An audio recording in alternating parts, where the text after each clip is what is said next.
حضرت غوث اعظم شیخ عبد القادر جیلانی علیہ رحمہ و رضوان، آپ سفر پہ جاتے ہیں تو ڈاکو پڑتے ہیں، سب کی تلاشی ہوتی ہے۔ آپ چونکہ کم عمر تھے تو سرسری سی تلاشی لے کے آگے آپ کو بھیجنے لگتا ہے ڈاکو۔ تو ساتھی پوچھتا تمہارے پاس کچھ نہیں؟ کہا نہیں، میرے پاس 40 درہم ہے۔ تو وہ رک گیا، کہاں ہے؟ کہاں یہ آستین میں سیے ہوئے۔ تلاشی لی تو واقعی 40 درہم تھے، اپنے سردار کے پاس لے کے جاتا۔ یہ بڑا عجیب سا بچہ ہے، لوگ ڈاکوؤں سے مال چھپاتے ہیں اور اس نے مجھے بتایا ہے۔ تو وہ بھی حیرت زدہ ہو کے پوچھتا ہے یہ کیا کہانی ہے؟ لوگ تو ڈاکوؤں سے مال چھپاتے ہیں اور تمہاری تلاشی ہو گئی تھی، تمہیں آگے بھیجتے بھیجتے اس نے پوچھ لیا تمہارے پاس بھی کچھ ہے؟ تو تم نے بتا دیا 40 درہم میں، تم خاموش رہتے یا کہتے نہیں میرے پاس کچھ نہیں ہے؟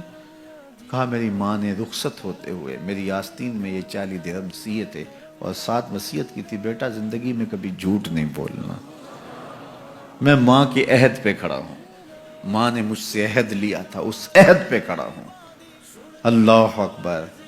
اب وہ ڈاکوؤں کا سردار سجدے میں سر رکھ دیتا ہے، مالک یہ بچہ ہو کہ اپنی ماں کے عہد پہ کھڑا ہے اور میں تیرے عہد پہ کھڑا نہیں ہو رہا۔ حضرت غوث اعظم کے ہاتھ پہ سب سے پہلے توبہ کرنے والے یہ ڈاکو لوگ تھے۔ جب آپ سچ بولتے ہیں تو اللہ اس سچ کی برکت سے نور دلوں میں پیدا کرتا ہے۔ مجھے یہ بتائیے، حضرت غوث اعظم رضی اللہ تعالیٰ عنہ نے سچ بولا، اور سچ کیا بولا کہ میری آستین کے اندر چند درہم ہیں۔ اس کی برکت یہ ہوئی کہ مدتوں سے لوگوں کا مال لوٹنے والے راہزن، ڈاکو، چور، لٹیرے، ان کے سینے میں ایمان کا چراغاں ہو گیا، توبہ کا نور آ گیا۔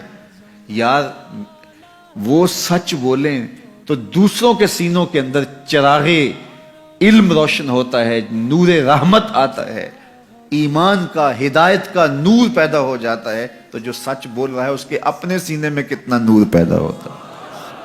یہ تو ان کی برکت سے دوسروں کے سینے میں نور پیدا ہوا، ان کے سچ کی برکت سے ایسا نور پھیلا کہ جو اطراف میں کھڑے تھے وہ بھی محروم نہ رہے۔ تو جو خود سچ بولنے والا ہے اس کے اپنے اندر کتنا چراغاں ہوا ہوگا۔ تو جب آپ سچ بولتے ہیں تو آپ کی بات دلوں میں اترتی ہے، آپ کی بات روحوں میں اثر کرتی ہے۔ آپ جانتے ہیں میرے اور آپ کے آقا و مولا لوگوں کو تبلیغ بعد میں کرنا شروع کی، صادق اور امین حضور کو پہلے لوگ کہتے تھے۔ جب لوگوں نے صادق اور امین کہہ دیا تو پھر آپ نے لوگوں سے بات کی، اور پھر جب کوہ صفا پہ چڑھ کے کہا اگر میں کہوں کہ پہاڑ کی دوسری جانب سے ایک لشکر آ رہا ہے جو تمہیں کچل دے گا تو مان لو گے؟ تو انہوں نے کیا کہا تھا؟ نظر نہ بھی آیا تو کہیں گے ہم اندھے ہیں تم سچے ہو۔ اتنا یقین ہے، اتنا یقین ہے۔ اللہ اکبر۔ تو صاحب اپنی